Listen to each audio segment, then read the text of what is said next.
आपको क्यों पीड़ा होती है बिहार की जनता को सवाल का जवाब देने में? और इतना ही लगता है कि बहुत अच्छा आप काम करते हैं तो अपने पसंद का इलाका चुन करके चुनाव लड़ना चाहिए आने वाले चुनाव में। ये आपकी नीतियों से बिहार के किसान बर्बाद हो चुके हैं।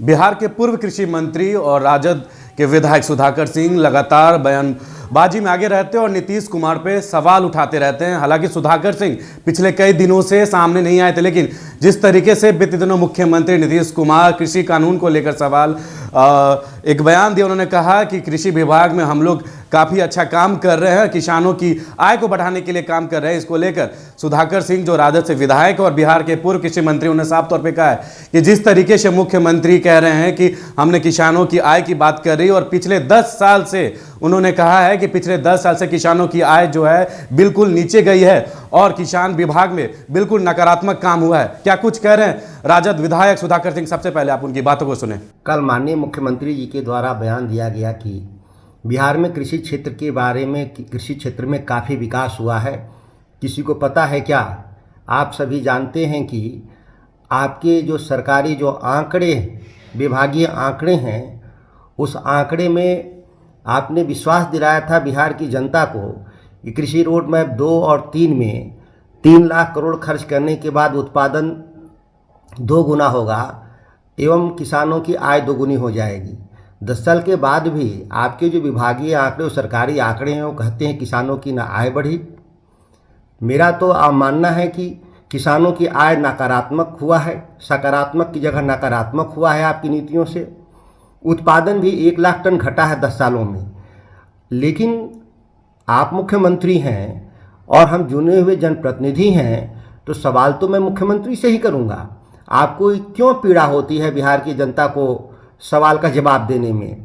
आप जवाब की जगह नए सवाल उठा रहे हैं कि बयान देने से आप पार्टी के नेता हो सकते हैं, जनता के नेता नहीं हो सकते।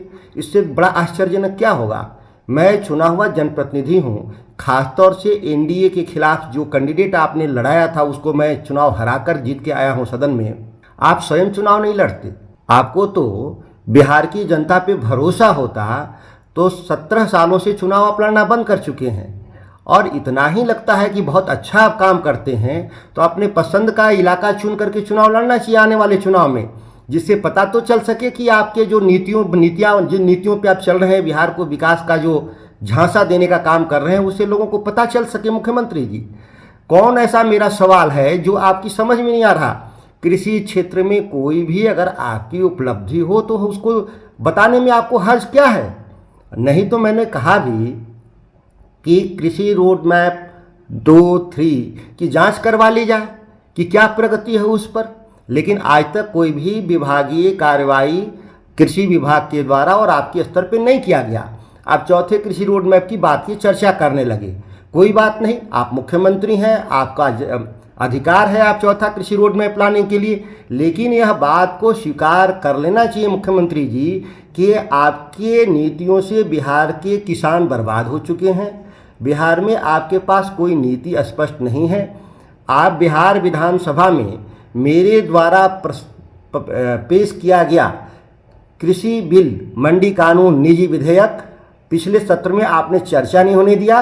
तो आपने सुना जिस तरीके से सुधाकर सिंह ये कह रहे हैं कि हम जनता के द्वारा चुने गए प्रतिनिधि हैं। अगर नीतीश कुमार पे सवाल उठा रहे हैं तो उनको बुरा क्यों लगता है? नीतीश कुमार इस तरीके से बयान देते हैं कि जो मेरे खिलाफ बोलेगा वो पार्टी का नेता हो सकता है, जनता का नेता नहीं हो सकता। इसको लेकर सुधाकर सिंह काफ़ी हमलावर हैं और कहें कि नीतीश कुमार का इस तरीके का बयान देना 17 साल से सरकार में है और अगर उनको ऐसा ही लगता है कि सही में वो जनता के लिए काम किए हैं तो अपने पसंदीदा इलाके में जाके एक बार चुनाव लड़ लें और चुनाव जीत कर दिखाएं। 17 साल से आप चुनाव लड़ नहीं रहे हैं, आप पार्टी के साथ गठबंधन कर लेते हैं। उसके बाद किसानों की बात कर रहे हैं कि जिस तरीके से किसान के विभाग में जो लगातार आय है पिछले 10 साल से घटते जा रहा है, इसको लेकर पूर्व कृषि मंत्री सुधाकर सिंह काफ़ी हमलावर हैं और नीतीश कुमार से लगातार कह रहे हैं कि हम सवाल जब तक करेंगे तब तक आप किसानों की आय को कम ना करें। आप हमारे वीडियो को फेसबुक पर देख रहे हैं तो पेज को फॉलो करिएगा, यूट्यूब चैनल को सब्सक्राइब करिएगा। आपका बहुत बहुत धन्यवाद।